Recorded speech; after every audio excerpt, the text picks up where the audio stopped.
रायगड, महाराष्ट्रासह देश विदेशातील ताज्या बातम्या पाहण्यासाठी मॅक्स इंडिया लाईव्ह चॅनलला सबस्क्राईब करा आणि बेल आयकॉन दाबायला विसरू नका.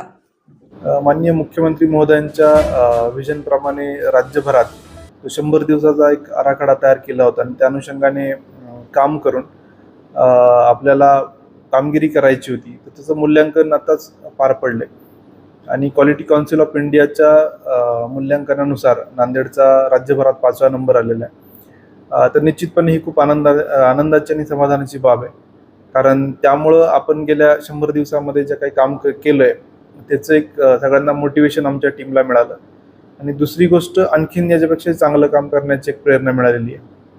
त्याचसोबत ही एक सुरुवात आहे आणि याच पद्धतीने ज्या आज आणखीन आपल्याला प्रोसेस सिम्प्लिफिकेशन करायचं आहे किंवा लोकांना जास्तीत जास्त न्याय द्यायचा आहे, त्या संदर्भात पुढची आमची तयारी पण चालू झालेली आहे. तर निश्चितपणे खूप चांगली गोष्ट आहे आणि आम्ही असंच काम यापुढे करत राहू. वर्धेचे जिल्हाधिकारी असतानाही आपण चांगलं काम केलं होतं. मुख्यमंत्र्यांचा सत्कार केल्यानंतर हा दुसरा पुरस्कार मिळतो जिल्हाधिकारी. राजीव गांधी प्रशासकीय गतिमानता अभियानामध्ये मागचे पुरस्कार जाहीर झाले नव्हते आचारसंहितेमुळं, त्यामुळं त्याची घोषणा रिसेंटली झाली आणि त्याचसोबत राज्यसेवा हक्क या कायद्याची दशकपूर्ती आणि पहिला राज्यसेवा हक्क दिन साजरा करण्यासाठी ज्यांनी राज्यभरातील 3 कलेक्टर निवडले होते. त्यामध्ये वर्ध्याला सेवादूत हा प्रकल्प आम्ही राबवला होता, म्हणजे नागरिकांना घरपोच सेवा. तर त्यासाठी हे 2 पुरस्कार वर्ध्यासाठी मला मिळाले होते आणि आता हा 3रा पुरस्कार नांदेडच्या या केलेल्या कामासाठी आपल्या सगळ्या टीमला मिळतो. मे महिना सुरू झाला, राज्यात जिल्ह्यात पाण्याची जी काय परिस्थिती? पाणी टंचाईची स्थिती सध्या जर बघितलं तर आपल्याकडे 14 टँकर्स जिल्ह्यामध्ये चालू आहे. 40 विहीर आपण अधिग्रहित केलेले आहे. तथापि आपल्याकडे जे मोठे प्रकल्प आहे त्याच्यातला पाणी साठा मागच्या वर्षीच्या तुलनेमध्ये 13% जास्त आहे.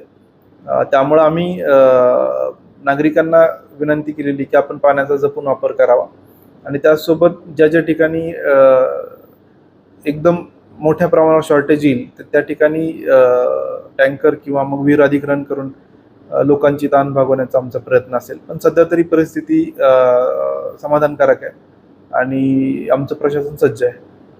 खरीप हंगाम तोंडावर आले, खत बियाण्याचा प्रश्न आहे, अनेक ठिकाणी बोगस खत आले त्यापूर्वी, यावर काय कारवाई केली, कसं नियोजन असणार?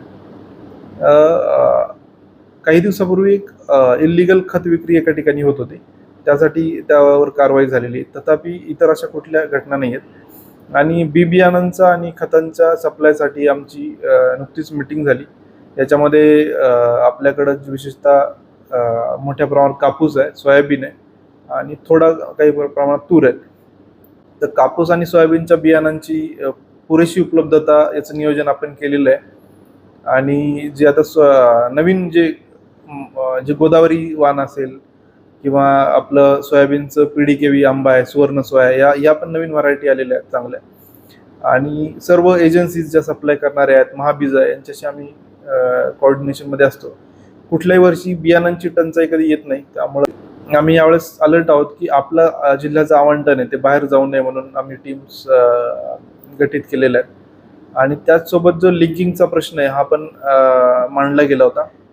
तर तशी पण आम्ही सर्व एजन्सीला विनंती केलेली की लिंकिंग म्हणजे जरी तुम्ही बायो फर्टिलायझर प्रमोट करत असाल किंवा नॅनो युरिया आहे, सल्फर कोटेड काही खतं आहेत किंवा जी आंबवलेली मळी वगैरे जे आहेत, तर त्याच गोष्टी ते प्रमोट करतात, लिंक करतात असं त्यांचं सांगणं असलं तरी पण त्याची किंमत मार्केटपेक्षा जास्त नसावी आणि त्याची कुठली सक्ती शेतकऱ्यांना करू नये असं आम्ही आवाहन केलेलं आहे.